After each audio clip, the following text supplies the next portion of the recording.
할렐루야. 오늘도 예배 잘 오셨습니다. 같이 기도하고 하나님 앞에 예배드립니다. 주님 감사합니다. 주님, 이 아침을 하나님의 말씀과 만납니다. 우리가 말씀을 대하고, 말씀을 대한다는 건 하나님을 만나는 것인데, 하나님을 만나면 생명이 소생이 됩니다. 얼어있던 마음들이 녹을 것이고, 부정적으로 낙심하고 있던 마음들은 긍정적이며 소망으로 가득 찰 것입니다. 겨울 같아도 생명의 씨앗이 이제는 열매처럼 자라날 것입니다. 하나님, 이 아침에 하나님을 만날 때 그 경험이 우리 개인적으로 우리 성도들 가운데 있기를 간절히 원합니다. 우리를 만나주시고 인도하여 주옵소서. 예수님의 이름으로 기도합니다. 아멘. 네, 오늘 말씀은 하나님이 주시는 말씀 누가복음 5장입니다. 누가복음 5장 1절에서 11절까지의 말씀입니다. 누가복음 5장 1절에서 11절입니다. 우리 같이 읽을까요? 누가복음 5장 1절부터 읽습니다. 무리가 몰려와서 하나님의 말씀을 들을새 예수는 게네사렛 호숫가에 서서 호숫가에 배 두 척 있는 것을 보시니 어부들은 배에서 나와서 그물을 씻는지라. 예수께서 한 배에 오르시니 그 배는 시몬의 배라. 육지에서 조금 떼기를 청하시고 앉으사 배에서 무리를 가르치시더니 말씀을 마치시고 시몬에게 이르시되 깊은 돌에 가서 그물을 내려 고기를 잡으라. 시몬이 대답하여 이르되 선생님, 우리들이 밤이 새도록 수고하였을 때 잡은 것이 없지만은 말씀에 의지하여 내가 그물을 내리리이다 하고, 그렇게 하니 고기를 잡은 것이 심이 많아 그물이 찢어지는지라. 이에 다른 배에 있는 동무들에게 손짓하여 와서 도와달라 하니 그들이 와서 두 배의 채움에 잠기게 되었더라. 시몬 베드로가 이를 보고 예수의 무릎 아래 엎드려 이르되 주여, 나를 떠나소서, 나는 죄인이로소이다 하니, 이는 자기 및 자기와 함께 있는 모든 사람이 고기 잡힌 것으로 말미암아 놀라고 세베대 아들로서 시몬의 동업자인 야고보와 요한도 놀랐습니다. 예수께서 시몬에게 이르시되 무서워하지 말라. 이제 후로는 네가 사람을 취하리라 하시니 그들이 배들을 육지에 대고 모든 것을 버려두고 예수를 따르니라. 오늘 예수님이 게네사렛 호숫가, 즉 다른 말로 하면 갈릴리 호숫가죠. 그 갈릴리 호숫가에 나타나셔서 그곳에 있는 그 배에 오르기를 청합니다. 그 배는 두 척이 있었는데 한 배는 시몬 베드로의 배였습니다. 그 배에 오르기를 청하고 또 그곳에서 이제 사람들을 가르치려고 합니다. 근데 그 배는 지난 밤에 이 두 척의 배가 고기잡이를 밤새 했던 배입니다. 그리고 그들이 그물을 씻으면서 이제 모든 고기잡이를 마무리하고 가려던 찰나였습니다. 그런데 예수님이 그들에게 요청한 거죠. 내가 배에 좀 타서 이 배에서 육지에서 조금 떨어진 곳에서 이 무리들, 군중들을 데리고서 내가 지금 가르치기를 할 것인데 내가 거기에 탈 수 있게 해라. 그러자 그들이 거기에 순종합니다. 그래서 그 배에 타서 사람들을 가르칩니다. 그리고 나서는 예수님이 난데없이 이 베드로에게 이야기합니다. 4절에 말씀을 마치시고 시몬에게 이르시되 깊은 데로 가서 그물을 내려 고기를 잡으라, 이렇게 되어 있습니다. 깊은 데로 가서 그물을 내려 고기를 잡으라. 이 말은 뭐냐면 깊은 곳으로 가서 그물을 내리면 고기를 잡을 것이다, 고기가 있을 것이다 라는 얘기를 합니다. 근데 이 말을 하자마자 베드로가 얘기합니다. 우리가 지난 밤새 동안 이 두 척의 배가 정말 고기를 열심히 잡았는데, 잡으려고 그물을 내렸는데 한 마리도 못 잡았다는 거죠.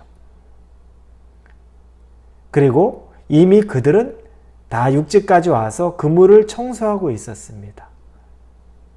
그러니 예수님이 깊은 곳으로 가라, 멀리 다시 가라. 요즘처럼 뭐 보트, 전동장치, 모터가 있어서 가는 것도 아니고 다 바람에 의해서 노를 져서 가야 될 텐데 그곳까지 멀리 또 간다는 것, 수고롭죠. 그물 이미 다 청소했는데 수고롭죠. 그런데 예수님은 그렇게 얘기를 한 겁니다. 그런데 기꺼이 이 베드로가 거기에 순종을 합니다.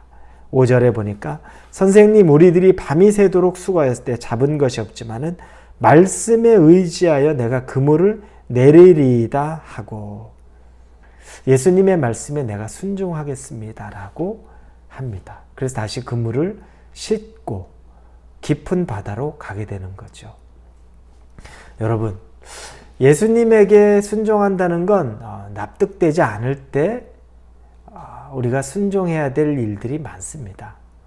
베드로 입장에서 보면 그렇습니다. 이미 똑같은 위치에서 밤새 두 척의 배가 고기잡이를 했는데 못 잡았습니다. 그리고 이미 날이 밝았습니다. 고기들이 별로 없을 때죠. 거기다가 깊은 곳까지 또 멀리 가야 되면 수고는 더합니다. 밤새 수고했는데 없을 게 뻔한데 거기까지 또 안 가야 될 이유가 대부분이죠. 가야 될 이유는 없습니다. 그런데 가야 될 이유를 딱 하나 한 거죠. 예수님의 당신이 그렇게 하라고 하니까 말씀에 의지해서 말씀에 순종해서 하겠습니다. 여러분, 우리에게 이게 필요합니다. 순종에는 열매가 있습니다. 순종에는 예수님이 하시는, 우리 주님이, 우리 하나님이 우리에게 요구하시는 순종에는 반드시 열매가 있습니다. 순종이 쉽지가 않습니다. 우리의 마음을, 내 생각과 내 경험과 내 계산을 내려놓고 답이 안 나오는데도 불구하고 해야 되는 것이 순종인데, 이 순종에는 반드시 열매가 있습니다. 아브라함이 아들 이삭을 잡으라는 하나님의 명령에 순종합니다. 기꺼이 순종했죠. 그리고서 아들 이삭을 정말로 죽이려고 할 때 하나님은 아들 이삭을 살리셨고 다른 재물을 준비하셨고 그리고 아브라함을 엄청난 축복으로 인도하셨습니다. 순종에는 열매가 있습니다.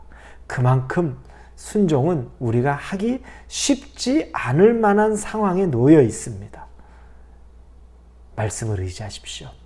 하나님이 말씀하신 것이라면, 예수님이 말씀하신 것이라면 의지하십시오.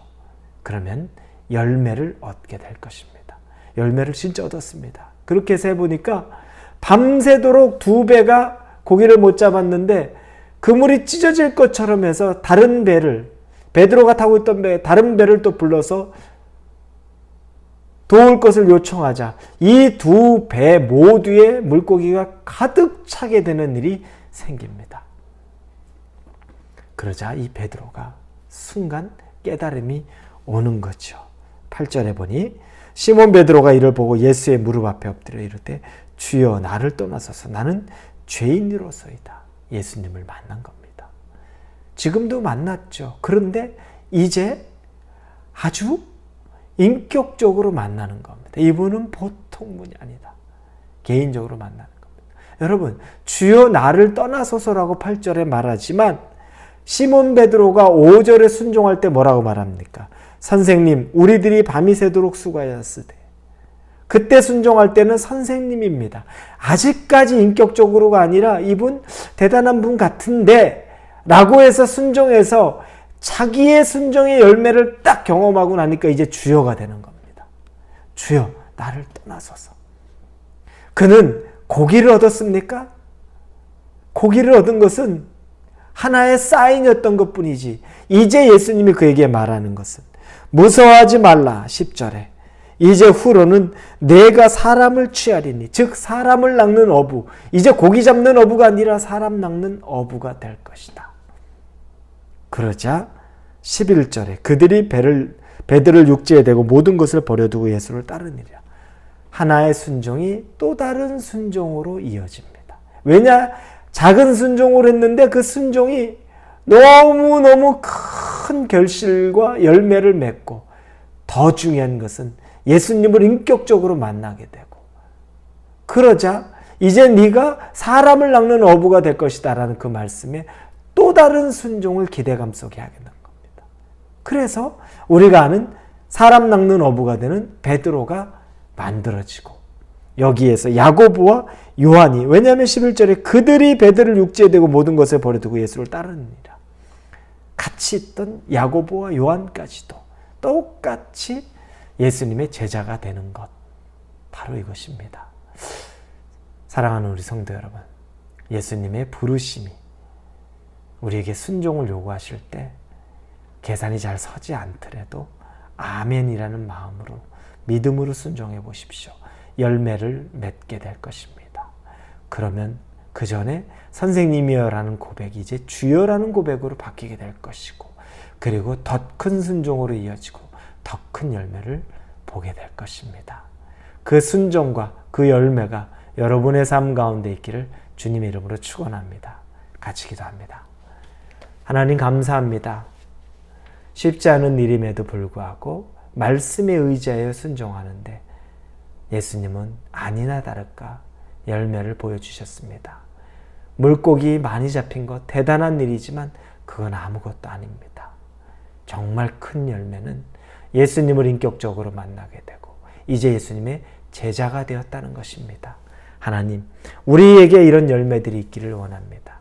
우리 모든 성도들 가운데 이 열매의 삶을 오늘 하루 살도록 인도하고 축복하여 주옵소서. 예수님의 이름으로 기도합니다. 아멘.